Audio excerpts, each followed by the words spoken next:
اعوذ باللہ من الشیطان الرجیم بسم اللہ الرحمن الرحیم صلی اللہ علیہ وسلم۔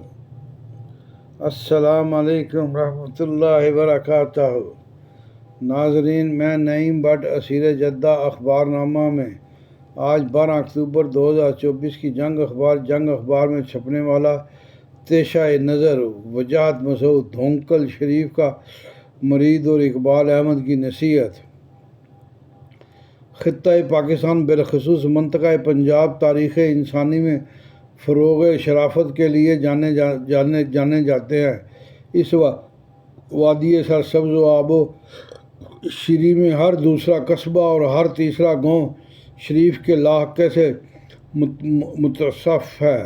حالیہ برسوں میں پاک پتن شریف نامی قصبے کے مرجع خلائق ہونے کے اسباب تو آپ جانتے ہیں۔ کچھ علماء تاریخ کی رائے میں تخلیق کائنات کے بعد اجزائے ہستی کے جو حصے بچ رہے، ان میں شرافت کا ذخیرہ مقدار میں سب سے زیادہ تھا۔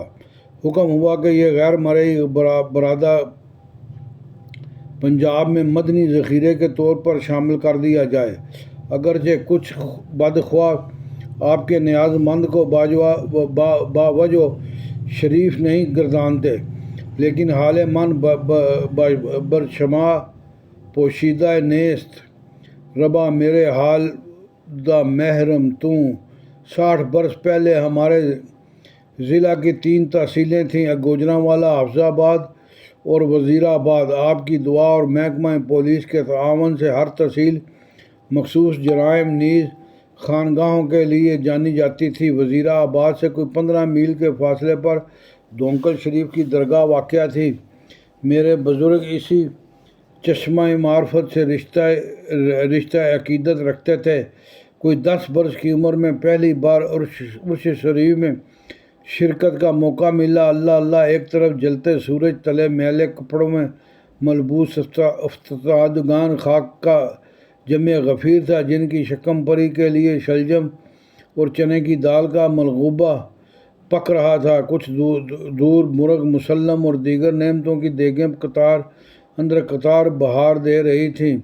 آمد الناس سے مناسب فاصلے پر حاکمان وقت کے لیے خاص خیمے گڑے تھے۔ بدگمانی مناسب نہیں، لیکن خبر تھی کہ سورج ڈھلنے کے بعد عوام کھلے میدان میں قوالی سنیں گے۔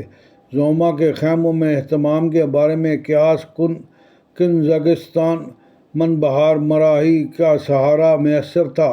انسانوں کے درمیان تقویٰ کو اونچ نیچ کی واحد بنیاد قرار دینے والی ہستی کے نام لیواؤں کا یہ عمل درویش کے خیالات میں مفید تبدیلی کا باعث بنا۔ اس خطے کی تاریخ میں خانگاہ اور حکمرانی کا رشتہ پرانا ہے۔ بیرونی حکمران رخصت ہوئے تو مخبری کا یہ بندہ بس آمریت کی حمایت میں مبدل ہو گیا۔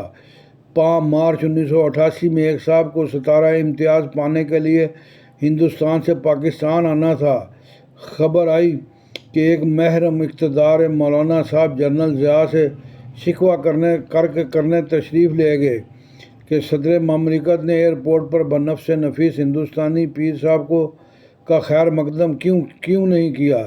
یہ وہی پیر صاحب تھے جن کی معروف کتاب انسانی دنیا پر مسلمانوں کے عروج و زوال کا اثر کا پیش لفظ سید قطب نے لکھا تھا، اور عصر حاضر کی مادی ترقی کو جاہلیت اور اخلاقی زوال کا استعارہ بتایا تھا۔ ایوب خان کے دفتر کے باہر پیر صاحب دیول شریف اور پیر صاحب مانکی شریف میں ہاتھا پائی اور تبادلہ مغلوظات کے لیے ارشد سمیع خان کی کتاب کا صفحہ 78 ملاحظہ فرمائیں۔ ذوالفقار علی بھٹو، نواز شریف اور بے نظیر کے روحانی رہنما تو سامنے کی بات ہے۔ تعجب ہے کہ آصف علی زرداری کو ایوان صدارت کے پہلے پہنچے 7 مہینے گزر چکے، گوجرانوالا کے پیر اعجاز صاحب کی کوئی خبر نہیں۔ خدا جانے محترم صدر کی بلائیں دور کرنے کا منصب کس کے سپرد ہے، یہ بھی معلوم نہیں کہ ٹیلی ویژن پر رو کر صاحبان اقتدار کی صحت و سلامتی کے لیے دعائیں مانگنے والے صاحب ان دنوں خاموش کیوں ہیں؟ ضیاء الحق کے عہد میں نشریاتی اداروں پر کھیلوں اور مذہبی پروگراموں کی بہتات کا زرعی خیال لیفٹیننٹ جنرل مجیب الرحمان کے ذہن رسا کا کرشمہ تھا۔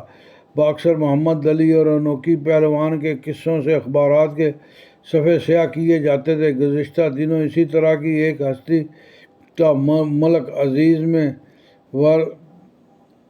میں ورود ہوا۔ یہاں ان کی گل افشانیاں اب بچے بچے کی زباں پر ہیں۔ واقعاتی تفصیل سے ہٹ کر کچھ سوال پوچھنا ہے۔ ہماری رہنمائی فرمائی جائے کہ علم کسے کہتے ہیں؟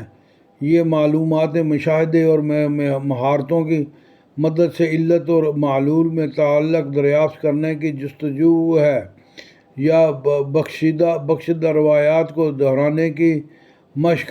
ایک سوال یہ ہے کہ سائنسی منہاج کی ابن رشد، ابن خلدون سے لے کر برونو گلیسلو تک مخالفت کرنے والے سائنسی فکر کی ذیلی پیداوار یعنی ایجادات سے استفادہ کو کس دلیل کی بنیاد پر جائز سمجھتے ہیں؟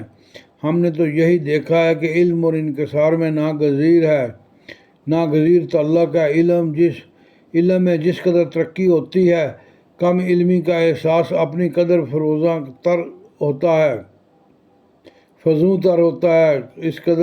تر ہوتا ہے۔ یہ کیسے لوگ ہیں کہ اپنی چٹکی برابر علم کو نشان افتخار سمجھنے میں اور اس رعونت میں عام انسانوں سے معاملت کے بنیادی آداب بھی فراموش کر دیتے ہیں؟ کیا قیامت ہے کہ یہ صنف اور عقائد کی بنیاد پر ناگزیر تنوع کو روداری میں بدلنے کی بجائے تفرقے کو بنیاد بناتے ہیں؟ صدیوں سے مذہبی درسگاہوں میں منافرت کو ایک مہارت کے طور پر سکھایا جاتا تھا۔ مناظرے کا مقصد حقیقت کی جستجو نہیں بلکہ علم الکلام کے بنے بنائے اوزار کی مدد سے مخالف کو زج کرنا تھا۔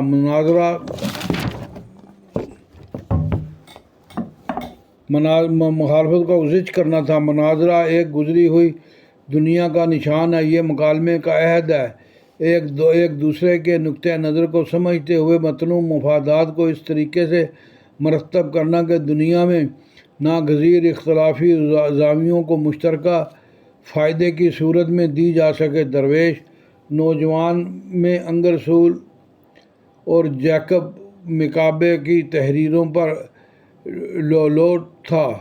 1998 کی ایک شام اسلام آباد میں ڈاکٹر اقبال احمد سے علمی استفادے کے لیے حاضر ہوا۔ پوچھا کہ آج کل کیا پڑھ رہے ہو؟ میں نے کچھ نام لیے۔ استاد محترم نے شفقت سے کہا، یہ تم کس دھندے میں الجھ گئے ہو؟ دوسروں کے عقائد کی تغلیظ ایک لا حاصل فعل ہے۔ انسان نے ہزاروں سال اس بیکار مشق میں صرف کیے ہیں۔ اپنے لیے نافع علم کے کچھ موضوعات منتخب کرو اور کوشش کرو کہ انسانوں کو جو دکھ درد پیش ہے ان کا کچھ درماں ہو سکے، دنیا میں ناانصافی کو کچھ کم کیا جا سکے۔ ڈاکٹر صاحب کو رخصت ہوئے ربع صدی گزر گئی۔ ان کی توقعات پر تو پورا نہیں اتر سکا، لیکن یہ رائے آج تک وجہ تسکین ہے کہ علم ذاتی جادو حشم کا زینہ نہیں، دوسروں کا ہاتھ پکڑ کر آگے بڑھنے کا نام ہے۔ ناظرین، یہ تھا جناب وجاہت مسعود صاحب کا تیشہ نظر۔ امید ہے آپ کو پسند آیا ہوگا۔ شکریہ۔